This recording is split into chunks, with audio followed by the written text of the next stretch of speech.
आप देख रहे हैं वीकेंड का सबसे भरोसेमंद कार्यक्रम ये देश है हमारा। क्या नरेंद्र मोदी को सब मिलकर एक बार फिर हरा पाएंगे? क्या राहुल गांधी की भारत जोड़ो यात्रा कांग्रेस के लिए गेम चेंजर साबित होगी? 100 किलोमीटर की पद यात्रा, उस वजह से इधर से कोई फुदकेगा, उधर से कोई फुदकेगा। अब 2022 से बढ़ा के 2047 पे चले गए। इन्हें वोट देते रहो, तारीख आगे बढ़ाते जाएंगे। मोदी जी के खिलाफ लड़ कौन रहा है? एक भी पार्टी का नाम बताइए। सब तो परिवारी है। बलात्कारियों के संस्कार दिखाएंगे आपके एमएलए। शर्म आनी चाहिए। अरे शर्म तो उसको आनी चाहिए जिस समय कश्मीर में कहा गया था इसको छोड़ के चले जाओ और अपनी बेटियों को छोड़ जाओ। आप देख रहे हैं ये देश है हमारा, अमीश देवगन के साथ।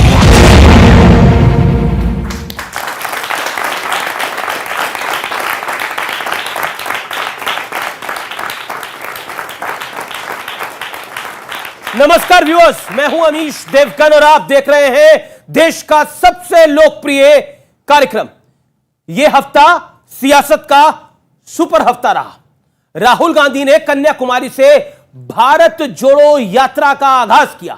उन्होंने बीजेपी और आरएसएस पर नफरत से भारत को बांटने का एक बार फिर आरोप लगाया। बीजेपी ने ट्वीट कर कांग्रेस के चरित्र को भारत तोड़ने वाला ही बता दिया। असम के सीएम हेमंता बिस्वा शर्मा ने एक वीडियो ट्वीट कर राहुल गांधी पर तंज किया। वीडियो में राहुल को अपरिपक्व यानी इमेच्योर दिखाने की कोशिश की गई है। तो पलटवार करते हुए कांग्रेस नेता गौरव गोगोई ने इस वीडियो को ₹2 वाला बता दिया। कांग्रेस ने हेमंता बिस्वा शर्मा का वीडियो भी ट्वीट किया जिसे टीवी पर पूरा दिखाना उचित नहीं होगा। बीजेपी ने पलटवार करते हुए राहुल गांधी पर ₹40,000 की टी-शर्ट पहनने का आरोप लगाया। यानी दोनों तरफ से वार पलटवार है। लेकिन मैं आपको फ्लैशबैक में लेके चलता हूं और बताता हूं आपको कि आखिरकार यह हफ्ता क्यों इंपॉर्टेंट है। राहुल गांधी अपने पुराने टेम्पलेट पर चल रहे हैं, जहां वो ईडी सीबीआई पर सवाल उठाते एक बार फिर दिख रहे हैं। सरकार पर पूंजीपतियों के लिए काम करने का आरोप एक बार फिर लगा रहे हैं। तो प्रधानमंत्री मोदी बिना रुके गुलामी की निशानियों को लगातार मिटा रहे हैं। भ्रष्टाचारियों पर प्रहार हो रहा है। आतंकवाद पर लगाम कसने का पूरा प्रयास हो रहा है। इस बीच 2019 की तरह 2024 में भी महागठबंधन की कस्में और वादे निभाए जा रहे हैं और वो दौर शुरू हो गया है। हाल ही में नीतीश कुमार दिल्ली भ्रमण पे थे और कई बड़े नेताओं से मिले। ममता बनर्जी भी सबके साथ आने का दावा कर रही है। ध्यान देने वाली बात यह है, ये तमाम विपक्षी नेता खुद को सबसे बड़ा उम्मीदवार साबित करने की प्रतियोगिता में लगे हैं। यानी चूल्हा सबका अलग चढ़ा है, लेकिन दावा है कि खाना सब साथ खाएंगे। पर क्या महत्वाकांक्षाओं को भुलाकर सब साथ आ पाएंगे? आज जनता जनार्दन के बीच से हफ्ते भर की सियासत पर होगी यह सबसे बड़ी चर्चा, जिसमें एक तरफ नरेंद्र मोदी कहते हैं मेरे लिए नेशन फर्स्ट है, जिसमें गुलामी के चिन्हों को वो मिटा रहे हैं, और दूसरी तरफ सब लोग कह रहे हैं कि मोदी को हराना है। एक सूत्रीय कार्यक्रम यह है, यानी दूसरी तरफ सत्ता फर्स्ट है जैसा बीजेपी आरोप लगा रही है, तो नेशन फर्स्ट बनाम सत्ता फर्स्ट। आज का विशेष कार्यक्रम इसी पर।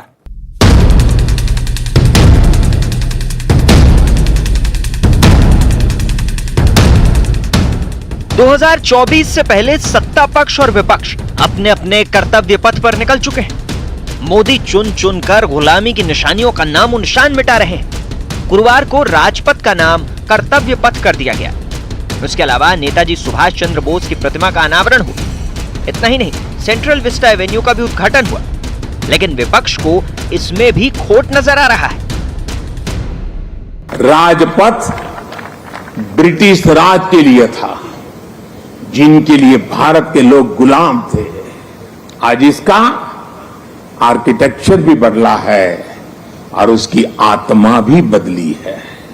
आगे जो विजन है उसमें टोटल बैंक्रप्सी है, तो ध्यान हटाने के लिए कहीं ये नाम बदल दिया, कहीं वो नाम बदल दिया।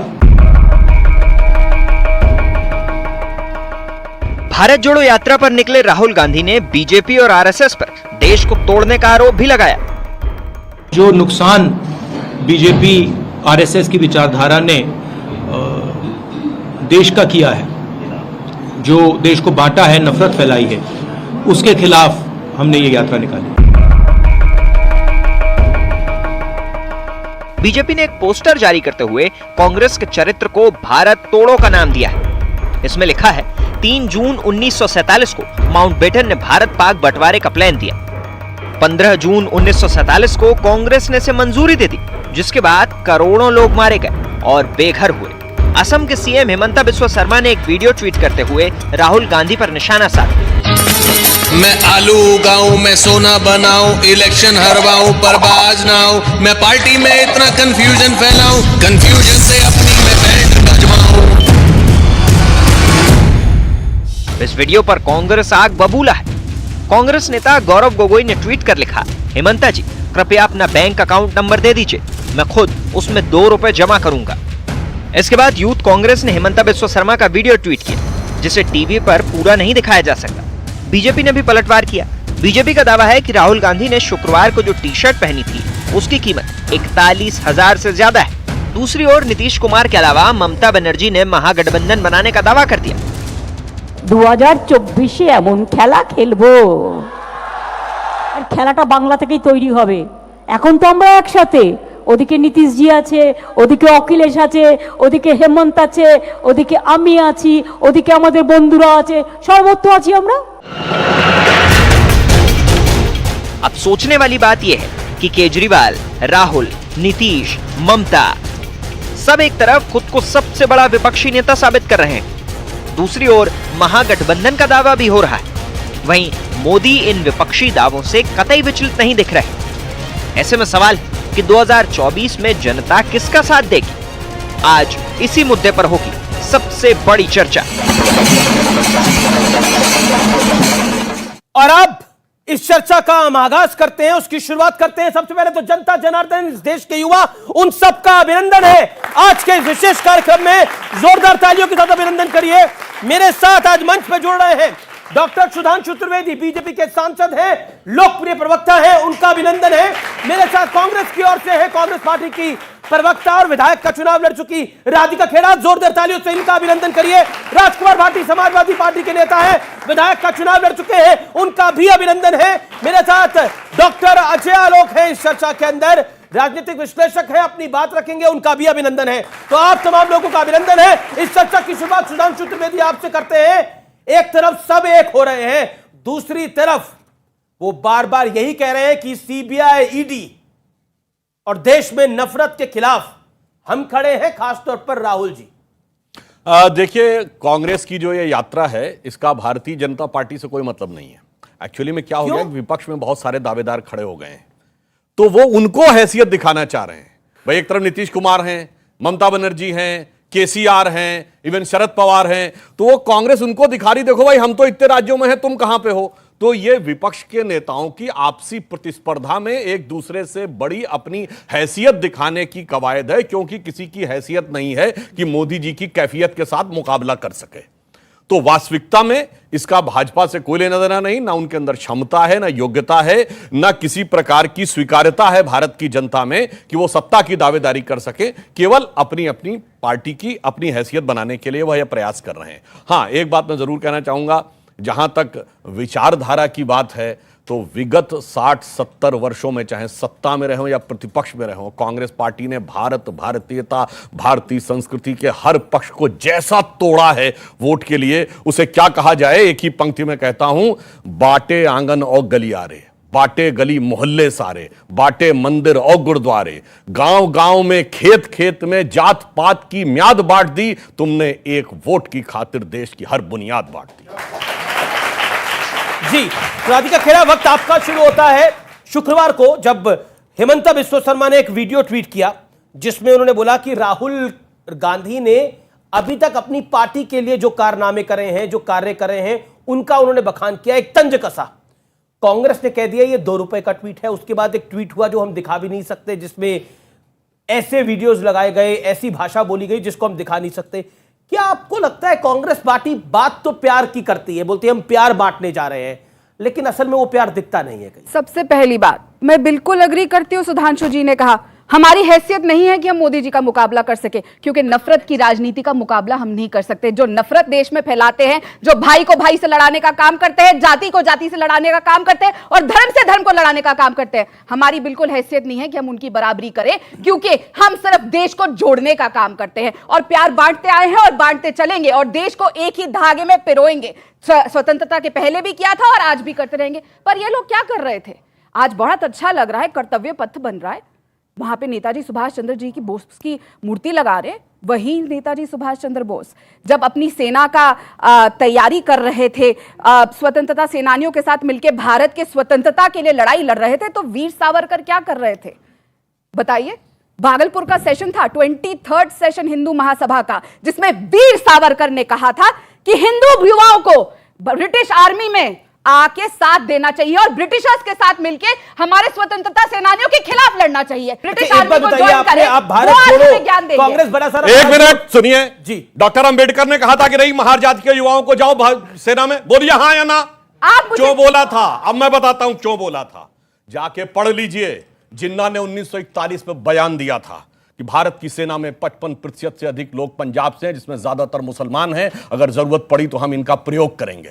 डॉक्टर अंबेडकर ने यह कहा महार जात के युवाओं से कि सेना में शामिल हो। और यह सुनिए, जो ये कह रही ना कि जिस जमाने में, ये तो काल्पनिक बयान है, मैं तो फैक्ट के साथ बोल रहा हूं। मैं सबूत लेकर आई हूं, वीर सावरकर की किताब में, इन्हीं के अरे सुनिए भाई, अरे कायदा पूरा के पूरा इनका भाषण है, जिसमें ये नहीं पता चल रहा है। अपने टर्न पे बोलिए। चलिए वीर सावरकर का बयान, अब मैं सुभाष चंद्र बोस जी का बयान कोट कर रहा हूं। 25 जून 1944 आजाद हिंद रेडियो से उनका दिया गया बयान। उन्होंने कहा, कांग्रेस, बड़े दुख की बात है कि जब अदूरदर्शिता के कारण कांग्रेस के नेता आजाद हिंद फौज के सैनिकों को भाड़े का सैनिक कह के उपहास कर रहे हैं, उस समय मैं इस बात से संतुष्ट हूं कि मिस्टर सावरकर भारत के सैनिकों को कह रहे हैं, युवाओं को, कि उसमें शामिल हों। और इसीलिए जब 1 जनवरी 1939 को वर्ल्ड वॉर शुरू हुआ और अंग्रेजों ने, उसी समय हमें खड़ा हो जाना चाहिए था अंग्रेजों के खिलाफ। मैं पूछना चाहता हूं 42 तक क्यों नहीं खड़े हुए? 42 में क्यों खड़े हुए? क्योंकि आजाद हिंद फौज की स्थापना हो गई थी सिंगापुर में। आपको लगने लगा था कि आपके जमीन से सत्ता खिसक सकती है। दिसंबर 1941 में पर्ल हार्बर हो गया था। देखिए, चर्चा इतिहास पे ना हो, भविष्य पे हो, क्योंकि कांग्रेस भी भविष्य को अपना उज्जवल देखना चाहती है। भविष्य तो उनका वैसे ही साबित। फिलहाल तो देश के भविष्य की बात करनी है। नींद भी खुली न थी कि हाय धूप ढल गई, पांव जब तलक बढ़े कि जिंदगी फिसल गई, और हम खड़े खड़े मोड़ पर रुके रुके उम्र के चढ़ाव का उतार देखते रहे, कारवां गुजर गया गुबार। राधिका खेरा, चलिए अब मैं आपको मौका देता हूं, अपनी बात कर रखिए। बीजेपी ने एक ट्वीट किया, मैं आपको दिखाता हूं। उन्होंने बोला भारत देखो, और उन्होंने लिखा है कि राहुल गांधी जो टी शर्ट डाल के पहन के चल रहे थे वो 41,000 रुपए की है, यानी गरीबी मिटाओ का नारा लिया जा रहा है 41,000 की टी शर्ट डाल के। ये बीजेपी कह रही है कि आप ये सवाल पूछेंगे, क्योंकि मुझे एक बार फिर जनता को याद दिलाने का मौका मिलेगा कि प्रधानमंत्री श्री नरेंद्र भाई मोदी जी ने 11 लाख का सूट पहना था, जिसमें खुद का नाम जड़ाया हुआ था। 2-3 लाख रुपए के तो वो सिर्फ चश्मे पहन लेते हैं जी। और वो पैसा किसका है? यहां बैठी जनता जो अपने टैक्स भरती है, उस पैसे से वो कपड़े खरीदे जाते हैं। अरे भैया, वो तो प्रधानमंत्री की नहीं होती। अच्छा, ये राहुल गांधी की टी शर्ट से आप लोगों को क्या दिक्कत है? 11 लाख का सूट पहन सके। हमने इसमें कोई राहुल गांधी का अपमान नहीं किया है। नहीं, उन्होंने, आपने ट्वीट किया, मैं दिखा सकता हूं उनका ये भी सम्मान। बताएं, अरे भाई, राधिका, अरे भाई 41,000 तो कुछ नहीं है भाई। अरे 100 साल पहले उनके नाना नेहरू जी के कपड़े पेरिस से धुल के आते थे। जब भारत के लोग मां भूखों मर रहे थे, उस जमाने में पेरिस से धुल के आते। क्या बात कर रहे हैं? कैम्ब्रिज यूनिवर्सिटी के चारों गेट पे एक गाड़ी खड़ी रहती थी। अरे तो साहब, वो हम लोग क्या बचपन में पढ़ते थे कि Nehru ji was born with मतलब golden spoon in the mind, मतलब सोने का चम्मच मुंह में था, तो इनके तो मुंह में सोने का चमचा है, तो इसमें कौन सी समस्या की बात है? आप कह रहे हैं तो बीजेपी कह रही है कि 41,000 रुपए की टी शर्ट कोई बड़ी बात नहीं है। लेकिन मैं अजय आलोक की प्रतिक्रिया लेता हूं। अजय आलोक, क्या आपको लगता है कि कपड़ों पर तंज नहीं होना चाहिए किसी भी तरफ से? कोई कुछ भी डाले? भाई, मेरा बड़ा स्पष्ट मानना है, कपड़े आप अपनी मर्जी से पहन रहे हैं, कीमत दूसरे निकाल रहे हैं, तो ठीक है, निकालने दीजिए, क्या दिक्कत है। लेकिन उन कपड़ों की विशेषता यह है कि प्रधानमंत्री जी जब वो कपड़ा पहनते हैं 10 लाख का सूट, जिसको कांग्रेस पार्टी और बाकी विपक्षी कहते हैं, तो वो सूट बिकता है 3.5 करोड़ का, तो वो वापस सरकार के पास चला जाता है। लेकिन जब आप कांग्रेस के एक भी प्रधानमंत्री का नाम बता दीजिए आप लोग, जिनको मिले हुए वो उपहार आज तक वापस सरकार के पास गए हों। फर्क ये है, तो जनता को ये समझना चाहिए। जी, मैं राजकुमार भाटिया आपके पास आता हूं। बीजेपी एक लाइन ले रही है कि हमारे लिए देश प्रथम है, और वैसे इसमें एक जी मैं आपको मौका दूंगा, लेकिन राजकुमार भाटी बोल ले, डिबेट नहीं है, एक मजेदार फैक्ट बताना चाहता जी आप बिल्कुल बताइएगा वो मजेदार फैक्ट। लेकिन भाटी साहब एक बात बताइए, बीजेपी कह रही है कि हमारे लिए देश प्रथम है, हम गुलामी के प्रतीकों को मिटाते जा रहे हैं। जिस तरह से किंग्स रोड थी, किंग्सवे रोड जिसको कहा जाता था राजा का पथ, राजपथ, वो अब कर्तव्य पथ हो गई है। नेताजी सुभाष चंद्र बोस की तस्वीर लग गई, कई मूर्ति लग गई है, नेवी का झंडा बदल दिया गया है। क्या आपको लगता नहीं है वाकई इसमें देश प्रथम है? और दूसरी तरफ से कहा जा रहा है कि सत्ता प्रथम है, कि किसी तरह से भी मोदी हार गया। बीजेपी तो कहती है इनके लिए राष्ट्र प्रथम है, हम कहते हैं द्वितीय है। हम भी तो प्रथम ही बता रहे हैं, हम भी तो द्वितीय नहीं बता रहे। दूसरी बात, हालत यह है कि सुधांशु जी को सावरकर का बचाव करने के लिए बाबा साहब के पीछे छिपना पड़ता है, बाबा साहब का नाम लेना पड़ता है, क्योंकि सावरकर की कोई खूबी बता नहीं पाएंगे। मैंने नेताजी सुभाष चंद्र बोस का भी नाम और लिया है। अब जब रहा ही राहुल गांधी की पदयात्रा पे बात, 3,500 किलोमीटर की पदयात्रा करेंगे वो, तो आप साथ हैं उस यात्रा और में? सड़क से चलेंगे, जमीन पे चलेंगे। ये तो क्या करेंगे, बुलबुल के परों पे बैठेंगे और 1 घंटा में पूरे भारत का भ्रमण कर देंगे। तो इनका मुकाबला कौन करेगा? जो तालाब में से मगरमच्छ को पकड़ के घर ले आते हों, जो नाली की गैस से चाय बना लेते हों, जो बुलबुल के परों पे बैठकर देश का भ्रमण कर लेते हों, उनका मुकाबला हम जैसे गरीब कमजोर लोग कर सकते हैं क्या? देखिए, बड़ी ईमानदारी की मतलब आप बात कह रहे हैं कि आपकी पार्टी गरीब है और कमजोर है? नहीं, हम तो हैं ही गरीब की पार्टी है और गरीबी पार्टी हैं। इनके सामने हमारी क्या हैसियत है? इनके पास बड़े बड़े हवाई जहाज, बड़े बड़े पूंजीपति, बड़ा बड़ा चंदा, और उसका पता नहीं चलेगा। माननीय मोदी जी ने कर्तव्य पथ बना दिया। पहली बात तो अमीश जी, मैं इसका समर्थन करता हूं, राजपथ का नाम बदल के कर्तव्य पथ करना, मैं इसका समर्थन करता हूं। मोदी जी ने अच्छा राजशाही की सारी निशानियां मिट जानी चाहिए। मोदी जी ने अच्छा किया। ये बोलने तो दो जी, बोलने तो। सवाल ही तो पूछ रहा हूं मैं आपसे, मत करो। आप आज सहज हो जाते हैं, मैं तो सवाल ही पूछ रहा हूं। आपने बोला मैं समर्थन करता हूं, मैंने बोला मतलब मोदी जी ने अच्छा किया। देखो सुनो, ये बूथ कैप्चर माना जाता है। मेरी वोट जबरदस्ती डलवा रहे हो कि मोदी जी के पक्ष में वोट डाल दूं? नहीं, मैंने तो वोट डालने को बोला ही नहीं, मैंने बोला अच्छा किया ना। मैं डंके की चोट पे कह रहा हूं, कहा भी ना जाए, चुप रहा भी ना जाए। सरकार के इस निर्णय का मैं समर्थन करता हूं। अच्छा काम कोई भी करे, हमें इतनी छोटी सोच भाई इस बात के लिए कि राजशाही की सारी निशानियां मिटनी चाहिए, लेकिन खाली राजपथ मिटाने से नहीं, राजशाही की सोच भी मिटनी चाहिए, राजशाही का बर्ताव भी मिटना चाहिए। सोच क्या होती है राजशाही की? अरे आप मोदी जी की ड्रेस देख लो, मोदी जी की बॉडी लैंग्वेज देखो, आप मोदी जी की चाल ढाल देखो, मोदी जी का भाषण देखो। मतलब आत्मविश्वास जो है वो नहीं होना चाहिए व्यक्ति के अंदर। मोदी जी नहीं, आत्मविश्वास दूसरी चीज, आत्मविश्वास तो मेरे अंदर भी। बॉडी लैंग्वेज देख रही है तो आजम खान की आत्मविश्वास तो बॉडी लैंग्वेज देख रही है तो एक सेकंड मैं बता, अगर बॉडी लैंग्वेज देख रही है तो आजम खान की भी देखनी चाहिए। कोई वाक्य में विश्लेषण कर रहा हूं। मोदी जी जब भाषण देने खड़े होते हैं, जिस तरह विपक्ष के नेताओं को गरियाते हैं, जिस तरह धमकाते हैं, जिस तरह की भाषा बोलते हैं, आम आदमी को अपमानित करते हैं, और अगर कोई बोल पड़े तो शाम को उसके घर क्या बोला आपने? आम आदमी को अपमानित करते हैं? यस, बार-बार कैसे फैक्ट मैं सिद्ध कर दूं, लेकिन मुझे जितना टोक रहे हो, कभी-कभी इन्हें भी टोके करो। इनको टोकते हैं, मुझे एक आध वाक्य तो पूरा करने दो।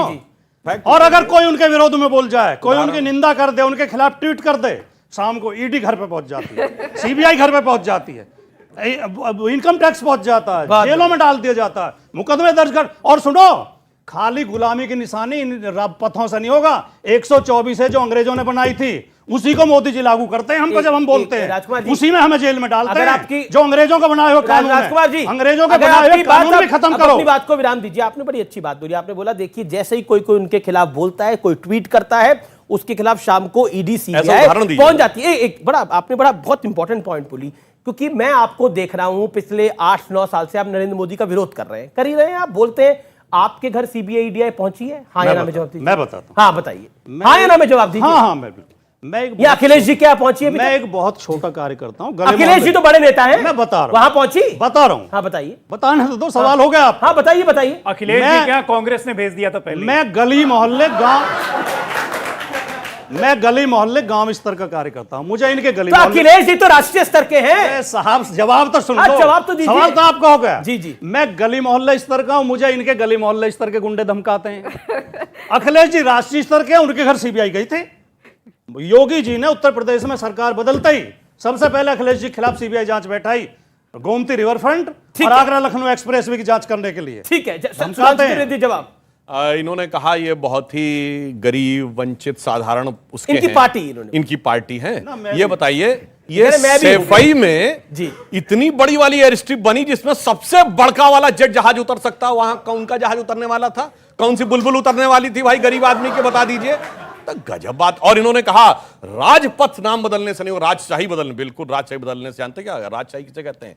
35 लोग ऐसे हैं इनके प्रथम परिवार के जो किसी ना किसी पद पे हैं। जैसा पहले नेताजी भी, अफगानिस्तान का है, नेताजी जैसा के इनके एक परिवार भाई, का नहीं है, नेताजी के दूसरे अफगानिस्तान भाई, से नेताजी आया है। का बेटा, भतीजा, BCI का सचिव है बहू। जैसा, अरे इसे वो इनके कहते हैं परिवार का राजशाही। नहीं है। कि जब से पार्टी बनी है तब नए से नोएडा परिवार के के अलावा विधायक किसी जो के हाथ पंकज में सिंह, वो सत्ता भी हो तो इनके परिवार बताइए। के नहीं है। परिवार के अलावा किसी के हाथ में सत्ता हो तो इनके बताइए। परिवार के और 150 एक और आदमी सत्ता में बताइए, हैं। गरीब और अपने अपने टर्न पे बोलिए मान्यवर, और गरीब और वंचित का जानते हैं क्या होता है? नहीं, कौन से आप यादव परिवार की बात नहीं, मैं कर रहे हैं? नहीं, वो समझने वाले समझ रहे हैं, ना समझे वो ना नहीं। संघ अब परिवार मैं के दूसरा एक परिवार और दो बात है, कहना गांधी चाहता परिवार भी है, हूं। एक यादव और- परिवार संघ अरे- परिवार भी है, संघ अरे परिवार उत्तर राजद से परिवार दक्षिण भी तक- है। जिनका अरे परिवार परिवारों नहीं की है, उनका भरमार परिवार है। से चुभन तो होगी। उत्तर से दक्षिण क्या बोला तक। आपने? जिनका परिवार नहीं है, जो अपनी माता को सिर्फ फोटो के लिए मिलते हैं, उनको परिवार वालों से चुभन तो होगी। ठीक है, सुधांशु का जवाब। हाँ, बहुत। देखिए, वो हैं जिनके लिए पूरा राष्ट्र परिवार होता है। हाँ, जो अपने पूरे परिवार समाज को को- परिवार जो मानते अपने हैं, परिवार को वो छोड़ अपने दिया, लिए वो होते इस राष्ट्र हैं। को भी और छोड़ इसीलिए जो राष्ट्र को परिवार मानते हैं उसमें पूरा राष्ट्र बढ़ता है।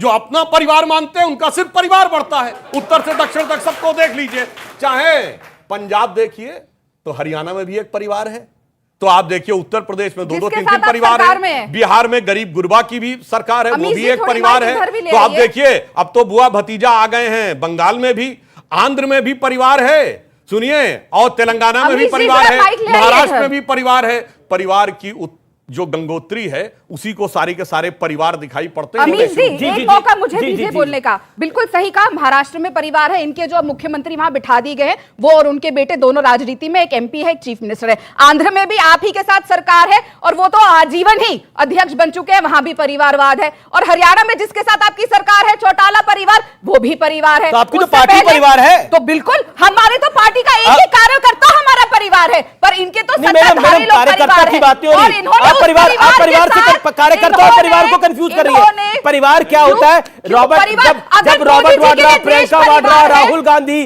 प्रियंका मैं कांग्रेस गांधी, परिवार का सोनिया एक गांधी, अभिन्न हूं। राजीव गांधी अमीश जी, मैं इंदिरा कांग्रेस गांधी जी, परिवार का एक मैं पंडित कांग्रेस- नेहरू, मैं कांग्रेस- संजय गांधी जी। मैं कांग्रेस परिवार का एक अभिन्न अंग हूं और हर कार्यकर्ता, हर नौजवान, हर बुजुर्ग, हर कांग्रेस जी। कार्यकर्ता कांग्रेस परिवार का एक अभिन्न अंग है। जी, इसी जी, तरह जी। नहीं कि सत्ता के ठीक है, लिए परिवारों से सुधांशु जवाब, राजनीति। सुधांशु एक वाक्य। एक सेकंड, सुधांशु जवाब। परिवार में फिर इतनी सवाल ले आओ। मारामार उन्होंने है। कहा कि महाराष्ट्र सुनिए, आंध्र परिवार आपकी में सरकार है, हरियाणा में भी कांग्रेस, आपकी इन्होंने सरकार कहा है। ये कांग्रेस के परिवार का अंग है। Confuse हो कांग्रेस गए के आज आप परिवार सब। में इतनी मारामार है कि 3.5 साल से तय नहीं हो पा रहा है कि माता जी अध्यक्ष रहेंगी, कि बेटा जी अध्यक्ष रहेंगी, कि बहन जी अध्यक्ष रहेंगी। वह में मारामार है। अच्छा, आपस एक में। सवाल। और वही इनके यहाँ है, चचा भतीजा मारामार है। जी। आप क्यों ऐसे सवाल पूछते हैं भाई जिससे लोग को चिढ़ मच जाए? परिवारवाद मोदी जी के खिलाफ लड़ कौन रहा है? एक भी पार्टी का नाम बताइए। Congress party, RJD, Sapa, NCP, Jammu national conference, एक भी पार्टी का नाम बताइए। सब तो परिवार ही है। जो अमीश भाई ने भी बोला कि कांग्रेस बहुत बड़ा परिवार है, लेकिन बार बार सिर्फ गांधी जी के 3 लोगों में से, उसी परिवार में से ही अध्यक्ष बनता है, उसी परिवार में से लोग चुन के आते हैं। तो क्या बाकी हमारे कांग्रेस के इतने बड़े परिवार में और कोई समझदार आदमी, कोई अच्छा आदमी, कोई बढ़िया आदमी, समझदार आदमी, ऐसा आप क्या क्या बोल रहे हैं? मतलब मैं जवाब दे देती हूँ। कोई ऐसा आदमी नहीं है कि अध्यक्ष पद या बाकी उसको संभाल कांग्रेस को संभाल। बढ़िया आदमी, कोई समझदार आदमी अध्यक्ष बन सकता है? राधिका जी, उनसे बेहतर तो आप ही हैं। क्या कह रहे हैं आपने? उनसे बेहतर तो आप ही हैं। ऐसी आपकी सोच, ऐसी आपकी आपके लिए ताली बज रही है, आप कैसे मना करिएगा? वो कह रही है उनसे बेहतर तो आप है, पब्लिक की ताली बजा रही है। देखिए, मैं इस बात इतनी का ताली जवाब राहुल दे जी के लिए भी देती नहीं बज रही। हूं। ऐसी बात नहीं है। जो भीड़ उमड़ रही है, चाहे दिल्ली की रामलीला मैदान में थी, या गुजरात की रैली में थी, या आज जो हम भारत जोड़ो यात्रा कर रहे हैं उसमें जो भीड़ है, उसमें पता चल रहा है कि जनता राहुल जी के साथ है। लेकिन मैं आपको एक बात बता दूं, आप लेकिन बार-बार जनता राहुल जी के सवाल साथ करते है, वोट नहीं मिल पा मैं रहे हैं। जवाब चुनाव नहीं जीत पा रहे। भाई साहब 75 इयर्स में इनकी सरकार कितनी थी और हमारी कितनी थी, ये भी बताइए। लेकिन बहुत जरूरी बात बताती हूँ, ये बार बार सवाल उठता है कि क्यों बार बार गांधी परिवार से ही अध्यक्ष बनता है। एक बात बताइए, राजीव गांधी जी के बाद आज तक गांधी परिवार का कौन देश का प्रधानमंत्री बना? हम चाहते तो सोनिया, ये देश ने मैंडेट सोनिया गांधी जी को दिया था, लेकिन प्रधानमंत्री कौन बने? डॉक्टर मनमोहन सिंह जी। 2004 में जब सरकार बनी थी तो कांग्रेस पार्टी को 145 सीटें आई थी। 145 सीट को अगर मैंडेट आप मानते हैं तो ठीक है, ऐसी मुगालते में रहिए। फिर से 145 कभी आ गई तो मैंडेट मान लीजिएगा। दूसरी बात राधिका जी ने कहा कि चेंज लाते हैं पार्टी में, हम चेंज लाते हैं तो बहुत सारा चीज बदलता है, लोग छोड़ के भाग जाते हैं। अब भैया ये कैसा चेंज है, ये कैसा चेंज है? 2004 में राहुल गांधी आ गए थे, 18 साल से चेंजे आ रहा है, चेंजे आ रहा है, कांग्रेस सिकुड़ती जा रही है। चेंज में तो लोग बढ़ते हैं, यहाँ कांग्रेस छोटी छोटी छोटी छोटी होती जा रही है। सोनिया जी ने अभूतपूर्व त्याग किया, प्रधानमंत्री नहीं बनी, पर आपने कभी सुना है कोई ऐसा व्यक्ति जो प्रधानमंत्री ना बना हो, कैबिनेट मंत्री का रैंक ले लिया हो? ऐसा विचित्र त्याग आपने कभी सुना है? और ऑफिस ऑफ प्रॉफिट के तहत इस्तीफा भी देना पड़ गया हो।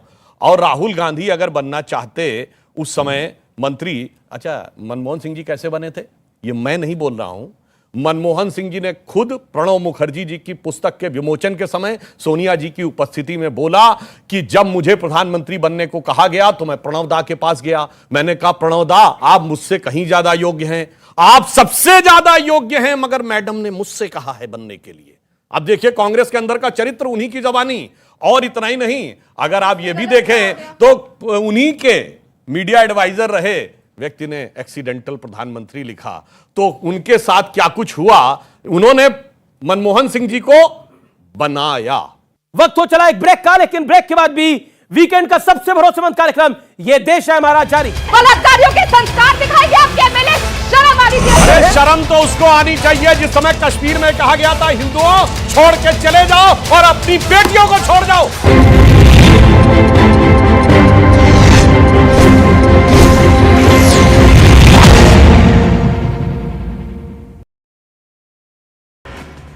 जबलपुर में बिशप के यहां छापे पर सीएम शिवराज ने एओडब्ल्यू के अधिकारियों के साथ की बैठक, छापे की कार्रवाई में मिली जानकारी पर लिया फीडबैक, धर्मांतरण मामले की जांच के दिए निर्देश। विधायक रामेश्वर शर्मा ने बिशप मामले में की एसआईटी गठन की मांग, धर्मांतरण एंगल से जांच की मांग करते हुए एसआईटी गठन की मांग की, बोले धर्म का धंधा करने वालों पर बुलडोजरी कार्रवाई जरूरी।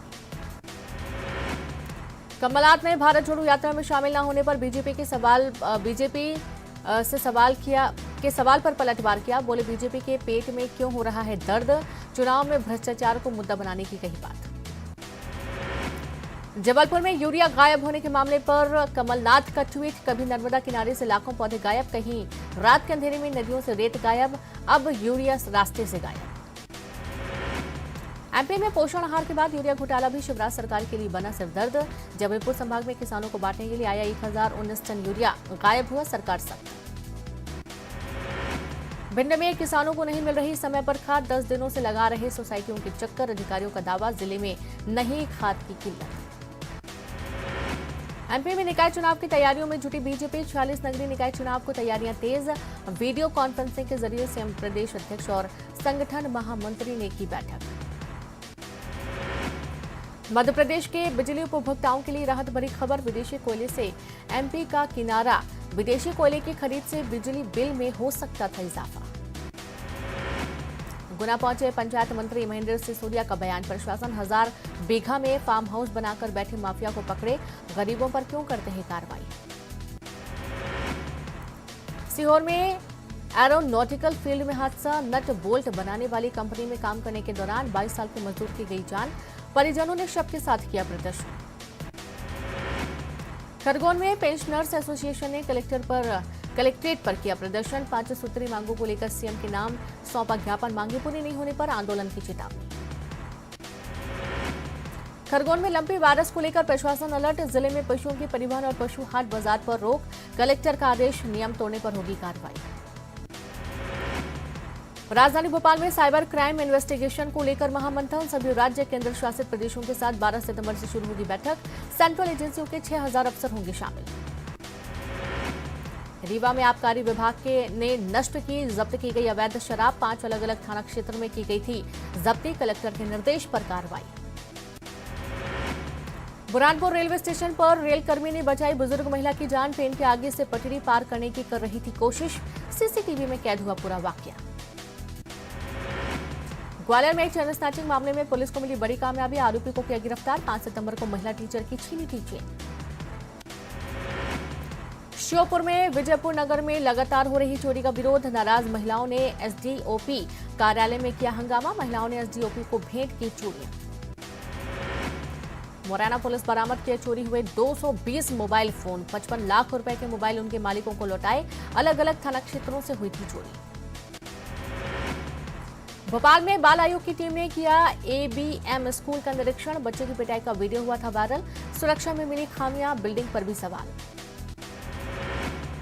उज्जैन पहुंचे MP के मंत्री अरविंद भदौरिया और हरियाणा बीजेपी प्रदेश अध्यक्ष ओम प्रकाश धनखड़। बाबा महाकाल के किए दर्शन, महंत से लिया आशीर्वाद।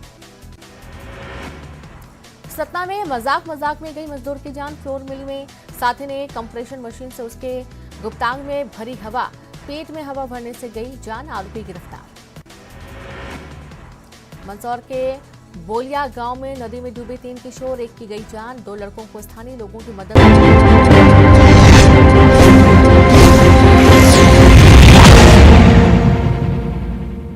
Welcome back. आप देख रहे हैं ये देश है हमारा। जी से मेरा एक सवाल जी, है। जी, अपनी बात करें। 60 साल में कश्मीर को जोड़ नहीं पाए, आज भारत जोड़ो कैसे करेंगे? कश्मीर को जोड़ नहीं पाए, भारत जोड़ो कैसे करेंगे? एक और बात ले लेते हैं। जवाब जी दे जी दें जी इसका? जी जी जी जी हमारा सवाल राधिका खेड़ा जी से है। सारे सवाल मेरे लिए होते हैं। हाँ, आप जब उम्मीद भी हमसे ही है, इसीलिए हाँ कि जवाब मिलेगा। जब किंग्स जॉर्ज पंचम का वहाँ स्टैचू लगता है, तो क्या हमारे देश के कोई भी ऐसे होनहार नहीं थे जो उनके जगह पे स्टैचू मतलब तैयार किया जाए, वहाँ पे स्थापित किया जाए? किंग जॉर्ज परचम का स्टैचू वहां लगा हुआ था, उसको हटाकर नेताजी का आप भी लगा सकते थे, आपने तो नहीं लगाया। नरेंद्र मोदी को ही करना पड़ा, क्यों? और जब राजपथ का नाम भी हो रहा है तो आपके सांसद प्रमोद तिवारी कह रहे हैं नाम क्यों बदल रहे हैं? ये ऐतिहासिक है, ऐतिहासिक है। मुगलों की निशानी, गुलामी की निशानी, अंग्रेजों की निशानी ऐतिहासिक है कांग्रेस पार्टी के लिए। अब 2 सवाल थे यहाँ पे, कश्मीर को लेकर और एक ये मूर्ति को लेकर। कश्मीर का सवाल आपने अच्छा हुआ पूछा। इन्होंने धारा हटा दी, लेकिन आज भी 100 दिन से ऊपर हो चुके हैं। कश्मीरी पंडित स्ट्राइक पे बैठे हैं, अपनी जान की सुरक्षा की भीख मांग रहे हैं, लेकिन ये चुप बैठे। इन्होंने वादा किया था ना, जब धारा हटेगी तो कश्मीरी पंडित वापस जाएंगे। कितने वापस गए? जो वहां रहते हैं उनकी भी सुरक्षा नहीं कर पाए। आज भी टीचर मारे जाते हैं, कश्मीरी पंडित हर रोज मारे जा रहे हैं, और वो बैठे हैं। उनको एक कमरे के अंदर बंद कर दिया गया। जब उन्होंने कहा कि हम खुद छोड़ के जा रहे हैं, आप हमारी मदद नहीं कर रहे, तो वहां पे कैंप के अंदर बंद कर दिया। ये तो हालात कश्मीर के हो गए। ऐसे हालात हमारे टाइम नहीं थे, और जब कश्मीरी पंडित भगाए भी गए थे तब भी इन्हीं की मिलीजुली सरकार थी। अब बात आती है कि वहां से मूर्ति क्यों नहीं हटाई गई। 1960s में वो मूर्ति हटा दी गई थी, और वहां पे जो गांधी जी की प्रतिमा है, जो आज पार्लियामेंट के बाहर है बैठी हुई, वो लगने का प्रपोजल था। कई सरकारें आई, कई सरकारों ने चर्चा करी, हिस्टोरियन से चर्चा करी, तो बार बार ये निष्पक्ष आता था, जो मैंने भी किताबों में पढ़ा है, आपने भी पढ़ा होगा, कि उसको अभी खाली छोड़ दिया जाए। कई सरकारों ने कोशिश करी, फिर जो वो प्रतिमा वहां के लिए बनी थी गांधी जी की, जिसमें गांधी जी बैठे हुए हैं, उसको पार्लियामेंट के बाहर रख दिया गया। बहुत अच्छा, मैं कहती हूं बहुत ही अच्छा कदम है कि इन्होंने आखिरकार माना कि नेताजी सुभाष चंद्र बोस जी एक स्वतंत्रता सेनानी थे। उस वक्त उनका विरोध किया, लेकिन आज तो उनकी फोटो लगाई। सच में देश बदल रहा है। ठीक है सुधांशु, जवाब देखिए। जो नाम बदलने की बात है वो बता रहा हूं 1968 में हुआ, और 68 तक क्यों हुआ ये भी आपको फैक्ट बता दूं। उस समय तो इनको ही पता होगा, समाजवादी आंदोलन और जनसंघ, कांग्रेस पहली बार सत्ता से बाहर हुई थी अनेक राज्यों में। 67 में जनसंघ के 37 MP जीत के आए थे, और सोशलिस्ट पार्टी मिलकर ऐसा लगा था कि अब मामला खड़बड़ा गया। उसके बाद बदलने की बात आई थी। और भी आपको बात बता दूं, ये आपने लोहिया अस्पताल सुना है? लोहिया अस्पताल का नाम कब बदला गया? पहले नाम था वेलिंगडन हॉस्पिटल, और कब चेंज हुआ? 1977 में, यानी 77 तक लॉर्ड वेलिंगडन के नाम पे रहेगा। इरविन हॉस्पिटल का नाम जयप्रकाश नारायण अस्पताल कब हुआ? 77 में, जब मोरारजी की सरकार आई। मगर नाम बदलने में कुछ नहीं रखा है, पर कनॉट प्लेस में राजीव चौक है, फिर इंदिरा चौक है, फिर ये चौक है, उसमें बदलने में सारी की बातें ठीक है। मगर नेता, और ये देखिए, ये हमसे सीनियर हैं, इन्हें निश्चित रूप से पता होगा, जब 77 में मोरारजी की सरकार आई तो क्या हुआ कि बहुत बार सरकारें जमीन में ताम्रपत्र गड़वाती हैं ताकि कभी सभ्यता समाप्त हो जाए, और कभी सैकड़ों साल के बाद कोई दूसरी सभ्यता आए तो निकाले। ताम्रपत्र जब निकलवाए गए तो उसमें गांधी से ज्यादा नेहरू की प्रशंसा थी, नेहरू से ज्यादा इंदिरा जी की प्रशंसा थी, और सुभाष चंद्र बोस जी का उल्लेख सिर्फ एक लाइन में था। सवाल ये रहा कि नेशन फर्स्ट वर्सेस सत्ता फर्स्ट बात चल रही है, लेकिन हमको अभी नहीं लगा कि आप लोग नेशन फर्स्ट वर्सेस सत्ता फर्स्ट बातें कर रहे हैं, क्योंकि आप लोग कहां से इतिहास तो अच्छे खासे पढ़ के आप लोग आ चुके हैं, और इतिहास के बारे में इतनी बड़ी बड़ी बातें और अच्छी बातें फैक्ट आप लोग बता रहे हैं, सही है। लेकिन वर्तमान में ध्यान दिया जाए कि देश में क्या हो रहा है, देश में भी क्या चल रहा है। सवाल ये है बीजेपी से, अगर सवाल ये रहेगा कि आप हमें ये बताइए कि आप एक जगह पे आप मानते हैं कि बीजेपी के आने से राम राज्य आ गया है, तो राम राज्य है क्या? हम ये नहीं कहते कि राम राज्य आ गया है, सब कुछ बेहतर हो गया। अब हमने परिवर्तन की शुरुआत की है, इसीलिए अमृतकाल शुरू हुआ है। अगर हम अब बता रहे हैं इतना बड़ा परिवर्तन है, इन्होंने कहा परिवर्तन क्या है, मैं बताना चाहता हूं अपने युवक को। ये बताइए जिस समय हमारी सरकार नहीं थी 2014 से पहले, याद करिए, दिल्ली में धमाके होते थे, बंबई, जयपुर, नागपुर, गुवाहाटी, लखनऊ, बनारस, बेंगलोर, चेन्नई, हैदराबाद, चलती ट्रेन में धमाका, चलती बस में धमाका, रेलवे प्लेटफॉर्म पे लिखा रहता छूना नहीं, बम विस्फोट हो जाएगा। उसके बाद अफजल हालात का मारा था, उसके बाद याकूब मेनन की जुडिशियल किलिंग थी, उसके बाद हाफिज साहब था, ओसामा जी था, जाकिर शांति का मसीहा था, इशरत जहां बेटी थी। अब ऐसा कुछ दिखता है? यह शुरुआत है बदलाव की। कम से कम सबसे पहले सुरक्षा का आभास तो होना चाहिए। अब ना ऐसे पोस्टर दिखते हैं, ना ऐसे धमाके। अब दक्षिण कश्मीर के 4 जिलों तक उसको हम सीमित करने में सफल हुए हैं और आने वाले समय में हम उस पर भी प्रभावी नियंत्रण लाने में सफल होंगे। और एक मिनट,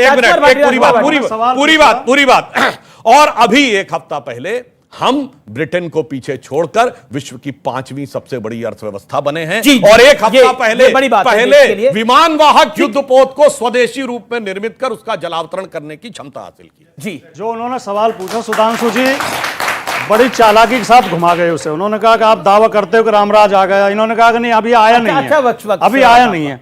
मोदी जी ने रामराज आने की तारीख अगस्त 2022 तय कर रखी थी। अगस्त 2022 तक सारी समस्या रामराज जी का सबसे पहले बात किसने की थी? भारत मैं आपके बीच में नहीं बोला, बिल्कुल। सबको घर मिल जाएंगे, ये विजन नहीं है, सबको पक्के घर मिल जाएंगे, स्मार्ट शहर बन जाएंगे, किसान की आय दुगनी हो जाएगी, सबको रोजगार मिल जाएगा, पेट्रोल 35 रुपए लीटर हो जाएगा, रुपए की कीमत डॉलर के बराबर हो जाएगी। अब इन्होंने तारीख बढ़ा दी, अब दे रहे हैं 1947 की तारीख, सॉरी 2047 की। अब 2022 से बढ़ा के 2047 पे चले गए। इन्हें वोट देते रहो, तारीख आगे बढ़ाते जाएंगे। अच्छा, देश को कंगाल करते जाएंगे। वैसे मैं एक लाइन बताऊं, एक मामले में तो रामराज आ गया। एक बात इन्होंने और कही थी, एक बात और कही थी कि हमारे लिए तो देश ही परिवार है। वो गांव में एक कहावत है कि बहू घर तेरा, कोठी कुठला के हाथ मत लगाना। जैसे एक मामले में तो रामराज आ गया। उनकी पार्टी कहती थी, बाकायदा बतौर प्रधानमंत्री नरसिम्हा राव ने कहा था कि हम बाबरी मस्जिद दोबारा बनवाएंगे।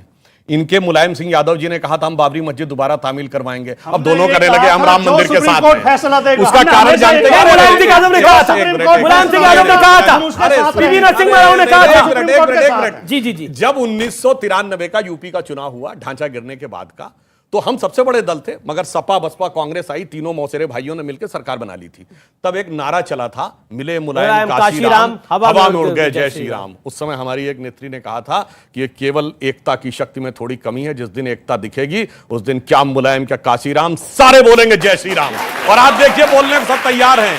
शुरुआत है, इब्तिदा इश्क है, रोता है क्या, आगे आगे देखिए होता है क्या। जी जी जी जी जी जी, अब इधर एक सवाल लेता हूं मैं आपसे लूंगा। आप आपका पॉइंट क्या है? सर, जैसे देख सकते हैं 2024 में यूपी बहुत बड़ा मैदान रहेगा, लेकिन अखिलेश जी को ट्विटर से फुर्सत नहीं मिलती है, मायावती जी घर से बाहर नहीं निकलती, तो उन्हें बीजेपी को चुनौती कौन देगा? जी जी जी, ओके, जवाब बोलेंगे बीजेपी को चुनौती कैसे देंगे? आपने तो हर नुस्खा अपना लिया, सपा बसपा भी मिल गए, कांग्रेस का साथ भी मिल गए, लेकिन मोदी और योगी है कि हारते ही नहीं। बिटिया को बहुत बहुत धन्यवाद, उन्हें हमारी और हमारी पार्टी की इतनी चिंता है जी। लेकिन अब थोड़ा सा अपडेट रहो। अभी आप जानकारी करोगी तो अखिलेश यादव रोजाना घर से निकल रहे हैं, रोजाना किसी न किसी जिले के दौरे पे हैं, रोजाना जा रहे हैं, और हम 24 में इन्हें हरा देंगे, चिंता मत करो जी। अजय आलोक, राहुल जी भी सड़क पर आ गए हैं और अखिलेश जी भी सड़क पर घूम रहे हैं। सुनिए, अरे भैया, ना अपना गढ़ बचा यानी आजमगढ़, ना आजम का गढ़ बचा। आप भैया हरा देंगे, बाप ना मारी मेट की बिटवा तीरंदाज। देखिए, 543 सीटें हारे थे आप 1984 में, 543। जब आप सरकार बना सकते हो आपको, तो हमें क्यों नहीं बना सकते? 1984 का ये घमंड नहीं पालना चाहिए। घमंड नहीं, मैं यथार्थ आप बहुत सज्जन व्यक्ति हैं, लेकिन घमंड तो रावण का भी नहीं, मैं यथार्थ बोलता हूं। रावण का भी टूटा, दुर्योधन का भी टूटा, आप सब लोग, और मोदी का भी टूटा। एक मिनट में पूरी बात कर दूं। आप लोग सब लोग जाके 1984 का चुनाव परिणाम का जरा डाटा चेक करिएगा। हम 2 सीटों पे 543 सीट हारे थे। बात तो सुनिए भाई, आपने रिपीट किया, मैं बोल रहा हूं। हम 500, हम 2 सीटें पाए थे, मगर हम वोट परसेंट के हिसाब से कांग्रेस के बाद सबसे बड़ी पार्टी थे। हमारा 9.5% वोट था ना, जो आपकी पार्टी का था ना किसी और का था, जाके चेक कर लीजिए। उसी आधार पे हम 19.5% वोट के साथ अगली बार 120 की छलांग मारे, 86 की छलांग मारे थे, फिर उसके बाद 120 की छलांग मारे। ठीक है, सवाल नंबर 2 की पार्टी वोट शेयर में से फिर मैं अजय आलोक की बात 9% वोट पे देखो, सुधांशु जी उछल के बता रहे हैं। भैया आपका 2 भी नहीं था, 37% है यूपी में, 37% नहीं था उस जमाने में। 9% का कितना उछल रहे हैं? हम नंबर 2 की पार्टी 37% वाले, ये भी नंबर 2 है यूपी में। हमारी 125 सीट है। अच्छा ठीक है, एक सेकंड, 125। लेकिन अब सड़क की जो सवाल था 20 सेकंड में इसका जवाब वो कह रही है कि देखिए सब सड़क पर है, राहुल जी को बीजेपी सड़क पर ले आई है, मतलब अब उनको भी यात्रा निकालनी पड़ रही है, अखिलेश जी भी घूम रहे हैं। क्या आपको लगता है कि वाकई मजबूर कर दिया नरेंद्र मोदी ने राहुल गांधी को 5 महीने देश में रहने के लिए? 150 दिन 3600 किलोमीटर की पद यात्रा, 150 दिन 3600 किलोमीटर की पद यात्रा आज तक किसी भी पॉलिटिकल पार्टी में नहीं करी है।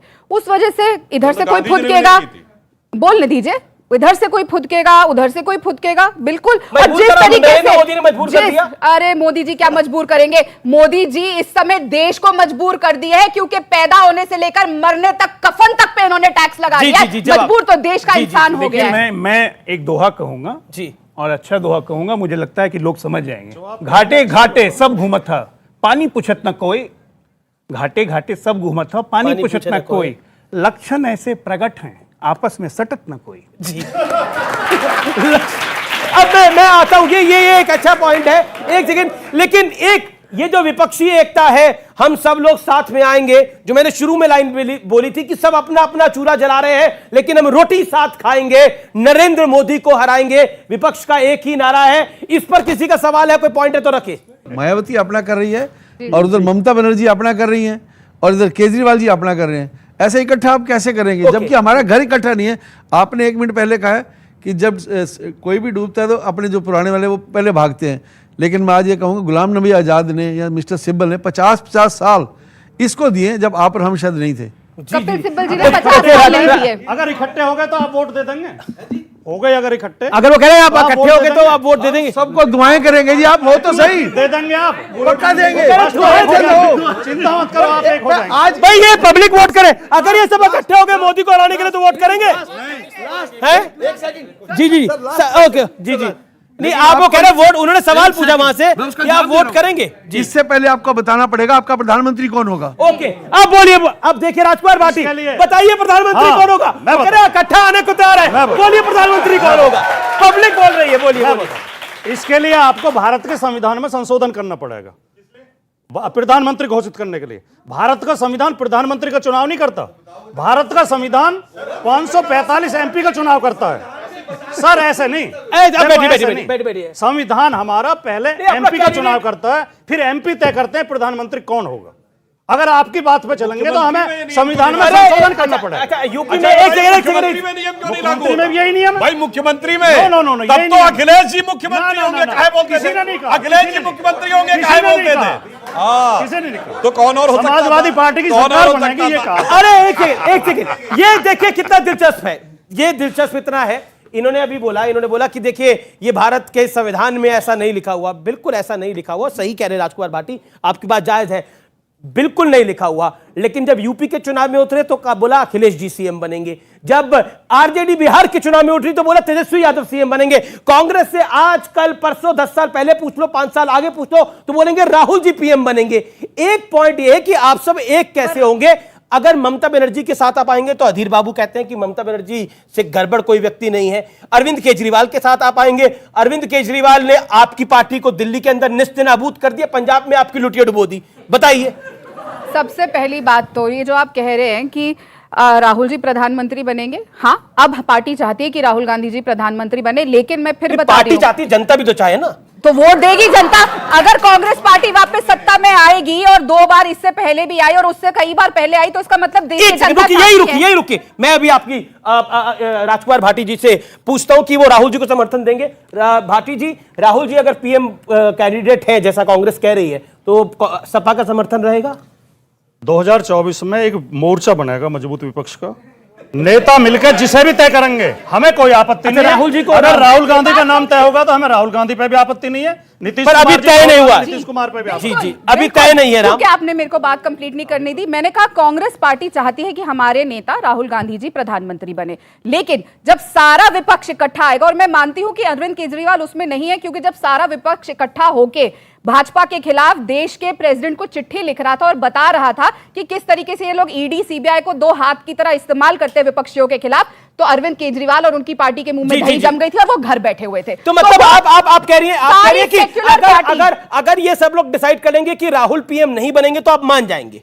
सारी सेक्युलर पार्टी, सारी सेक्युलर पार्टी मिलके जो देश की सेक्युलर एकता, पार्टी, अखंडता और देश को आगे ले जाने का काम करेंगी, वो मिलके तय करेंगे कि कौन प्रधानमंत्री। तो मोदी हार जाएंगे। देखिए, इसमें दो बात है। पहली बात, आ गया वर्ड सेकुलर, सारी सेकुलर पार्टी। अब न विकास की बात करनी है, न रोजगार की बात करनी है, न अर्थव्यवस्था की बात करनी, सेकुलर की बात करनी। और एक बात बहुत साफ हो गई, मोदी जी से लड़ पाए ना पाए, आपस में जम के लड़ लेंगे। एक कहावत है कि मल्लन से मल्ल घनेरे, बाहर ना तो घर में भतेरे। जी जी जी, पब्लिक का पॉइंट, पब्लिक आज पॉइंट दे रही है। मैं सर आता हूं आपके, इस तरफ भी मुझे जाना पड़ेगा। जैसा कि प्रियंका गांधी ये नारा देती है कि बेटी हूँ लड़ सकती हूँ, हाथरस में वो जाते हैं, झारखंड कब जाएंगे? झारखंड कब जाएंगे? अंकिता आप ही के शासन के अंदर अंकिता वहां पर, अंकिता जो थी वो वहां पर जल के मर गई जी। और दुख की बात यह, मैं बड़ी वेदना के साथ ये बात कह रहा हूं, मुख्यमंत्री का बेटा ये कहता है, और आई एम सॉरी मैं इस शब्द को यूज कर रहा हूं, मुख्यमंत्री का भाई ये बात कहता है, मुख्यमंत्री का भाई कहता है कि हम तो दिल्ली आते जाते रहते हैं जी, हम अपने अंडरगारमेंट खरीदने के लिए भी दिल्ली आते हैं। अंकिता का इलाज के लिए दिल्ली नहीं प्लेन या हेलीकॉप्टर आ सकता था, लेकिन मुख्यमंत्री के भाई के अंडरगारमेंट को खरीदने के लिए आ सकता है। ये शर्म की बात है आपके शासन के लिए वहां पर। बिल्कुल अंकिता का इलाज होना चाहिए था, और जो घटना हुई वो बहुत दुखद है, उसका कोई तो पूछ रहे प्रियंका जी राहुल जी कब जाएंगे? अब अमीश जी आपको बहुत दुख हुआ, उम्मीद करती हूं जब प्रधानमंत्री 15 अगस्त को कह रहे थे बेटियों का सम्मान करो, और वही उनकी सरकार गुजरात में बिल्किस बानो के बलात्कारियों को, एक 3 साल की बच्ची जो बिल्किस बानो की थी जिसके साथ सामूहिक बलात्कार हुआ, उसके बाद उस बच्ची का सर पत्थर पे डाल के मार दिया गया, उन लोगों को इन्होंने छोड़ा। और क्या ध्यान को डाइवर्ट कर रहे, बिल्किस बानो पे चर्चा हुई, बिल्किस बानो पे चर्चा हो चुकी है, अंकिता की बात करनी होगी, अंकिता की बात करनी होगी। कब तक आप कपड़े देखकर इंसाफ करेंगे? कब तक हिंदू कपड़े देखकर इंसाफ करेंगे? क्योंकि मोदी जी कहते हैं मैं कपड़े देख के पहचान लेता हूं, क्योंकि बिल्किस बानो बुर्खा पहनती है तो उसके बलात्कारियों को छोड़ दिया जाएगा। ये सरकार है, ये महिला सरकार है, शर्म आनी चाहिए आपको ऐसे होते हुए। बिल्किस के लिए बुर्खा डालती है उसके। इन लोगों ने क्या कहा इनके एमएलए ने कि उनका कैरेक्टर, एक मिनट सुनिए, एक मिनट इनके एमएलए ने क्या कहा? बलात्कारियों का संस्कार बहुत अच्छा है। एक मिनट सुनिए। आप अगर आप ही ऐसा बोलेंगे तो आप में बीजेपी में अंतर क्या रह जाएगा? आप बिल्किस बानो का उठा दी केस, आपसे अंकिता का सवाल पूछा गया तो आप भी अंकिता का जवाब कमाल है आपका। आप कह रही बिल्किस बानो बुर्का डालती है, उसके अंदर इंसाफ नहीं होगा उसके अंदर इंसाफ। इंसाफ के लिए बुर्का देखना चाहिए ना टीका देखना चाहिए? इंसाफ के लिए बुर्का टीका नहीं देखना चाहिए। नहीं, गुजरात में हो रहा है, एक बच्ची को जला दिया जाता है, नेता के अंडरगारमेंट्स लेने के लिए चार्टर्ड प्लेन जा सकता है, लेकिन उस बच्ची के इलाज के लिए नहीं जा सकता। ये देश के लिए चिंतन की बात नहीं है, ये देश के लिए शर्म की बात है। देश के लिए सबसे बड़ी शर्म की बात है कि आप सब बिल्किस के बारे में बोलने से डरते हैं। प्रधानमंत्री लाल किले पे कुछ कहते हैं, उनकी सरकार कुछ कहती है। पिछले 1.5 महीने से हमने भी चर्चा करी है बिल्किस बानो पर, के बारे में नहीं बोलेगा। शर्मनाक हालत है इस देश जब के, बच्चियों के नाम पर भी ध्यान देखा जाता है। मिलेगा। मैं कहता हूं अंकिता और बिल्किस के बारे में जो बात हुई वो जो भी है वो दुखद है, परंतु मैं पूछना चाहता हूं, अंकिता के बलात्कारी जेल में है और बिल्किस के बलात्कारी बाहर सड़कों पे है, सरकार की दुहाई देकर। मगर बलात्कारी राज नहीं कर रहे। बलात्कारियों के संस्कार दिखाएंगे आपके एमएलए। शर्म आनी चाहिए और आपको देश से माफी मांगनी चाहिए। आपके एमएलए कहते हैं कि देखिए मुद्दा है, मेरा निवेदन है। अरे शर्म तो उसको आनी चाहिए जिस समय कश्मीर में कहा गया था हिंदुओं छोड़ के चले जाओ और अपनी बेटियों को छोड़ जाओ, और कोई चू नहीं बोला। और उन लोगों को जिन्होंने गिरजा टिक्कू के साथ सामूहिक बलात्कार करके आरे से काट दिया, उनको लाकर प्रधानमंत्री आवास में बातें की जाती थी, सम्मानित किया जाता था। शर्म आनी चाहिए आप लोगों को उसके बारे में बात करते हुए, सैद्धांतिक करने की बात करते हैं।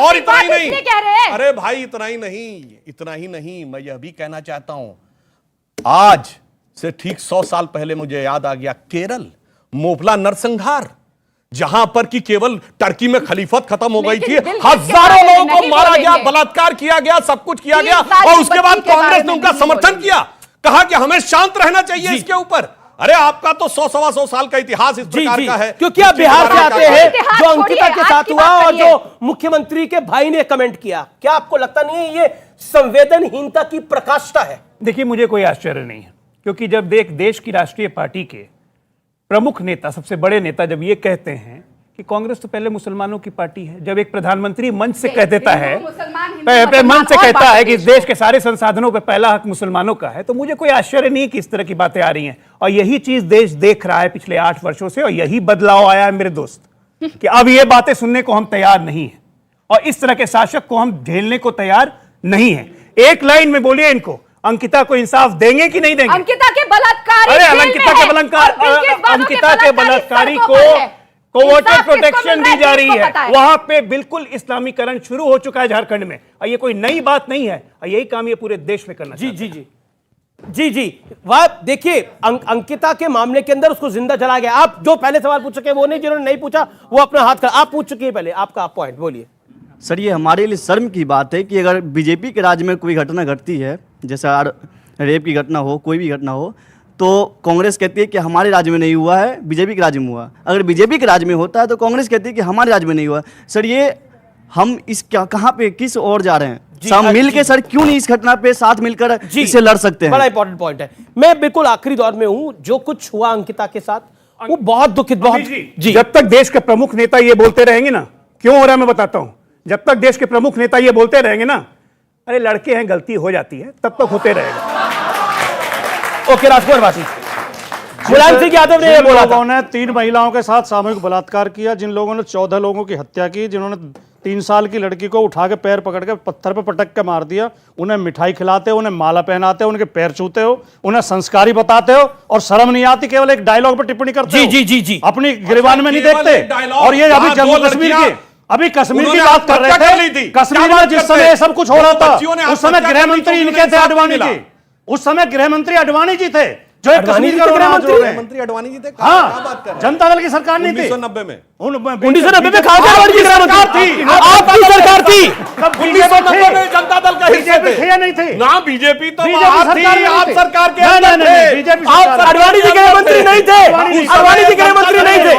फंस गए। मैं कहना चाहता हूं मोदी जी के लिए, मैं मधु से अनभिज्ञ आज भी जीवन भर विषपान किया है, किया नहीं विध्वंस विश्व का आजीवन निर्माण किया है, और शूल भरे कर्तव्य पथ पर जीवन भर अभियान किया है, किया नहीं विध्वंस। बहुत बहुत शुक्रिया आपका। क्या नरेंद्र मोदी को सब मिलकर एक बार फिर हरा पाएंगे? क्या राहुल गांधी की भारत जोड़ो यात्रा कांग्रेस के लिए गेम चेंजर साबित होगी? ये कई सारे बड़े प्रश्न हैं, लेकिन बीजेपी लेकर आई है कि राहुल गांधी गरीब की बात करते हैं 40,000 की टी शर्ट डालकर, तो कांग्रेस ने पलटवार किया है कि हेमंता बिस्वा शर्मा 2 रुपए का ट्वीट करते हैं। यह लड़ाई अभी और घनघोर होगी, और इस घनघोर लड़ाई का सरोकार करेगा आर पार। नमस्कार, वंदे मातरम, जय हिंद।